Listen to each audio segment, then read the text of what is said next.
All right, Brock. So we're talking, where do we find great real estate deals, right? So you've got a bunch of investing experience. I figured you'd be a great person to ask. So where would be some spots if you're a new investor or even experienced investor? What would be some additional options for people to go and dig into? So you just got to be really resourceful, right? So use every tool imaginable. I think the easiest place to start and the lowest hanging fruit is a Facebook investment group. Sure. You're gonna have all kinds of wholesalers on there. You're gonna have realtors who specialize in finding investment properties.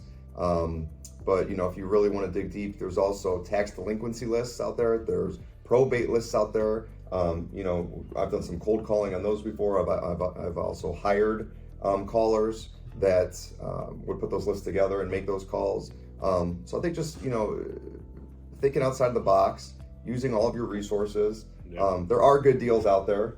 Yeah, notice a default. Yeah. Right, and then you can also send out cash offer. Cash offer. Right. Hey, you can go drive for dollars. One thing that I know that has worked for a lot of people, just driving subdivisions that you like or you like to target, and look for the ones that aren't mowing their grass. Look for the ones that have vines growing up their siding.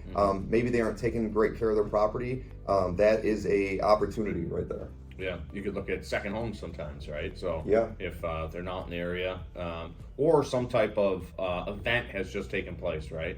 And some people would call it ambulance chasing. I think of it as looking to help people that are hurting, right? Yeah, so absolutely. Small example is those 4 lakes that had issues going on. Yeah. Right now, all the assessment is showing up. Yep. Ask me how I know. I'm on the You're hook for $160,000 worth of Ouch. assessments just showed up. Yeah. Did you see my picture? I lined them all up. Yeah. 31, 32, 35,000. Yeah, that was great. So on that lake, there's a lot of people on fixed income that are not going to be able to afford that assessment, right? And so they're going to need to transition to whatever the future looks like for them. So you can look for a distressed opportunity, and you could be that solution. Yeah. Right? So buying on a lake might be a little bit risky for an investor, but hey, it paid off for Joe because he bought it at a great deal. Yeah, yeah. Well, I mean, how many spots have been distressed in the last 5 years? Not very many. Right? No. And it goes back to you make your money on the buy, right? 100%. The buy is the most important aspect of the entire investment. So Joe got a great deal, and so he's not hurting. No, yeah, it's great. Thank God. It'll jump. The values have jumped conserably. Now we just got to pay for But it. just that's a good example of just little things that you have to look out for. You just never know. Yeah. So you got to do your research and maximize your resources and do your due diligence for sure. Don't just jump into a deal because your heart's telling you to. Yeah, and a lot of people underappreciate that these are public record events. So divorce is public record. Death. Right? Death is public record.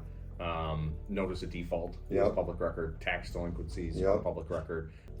Water bills going delinquent, public record. So you just have to get access to the public records and then pursue it. So if you have any additional questions on where to find investment properties, go ahead and reach out. We'd love to help you. Thanks. Bye.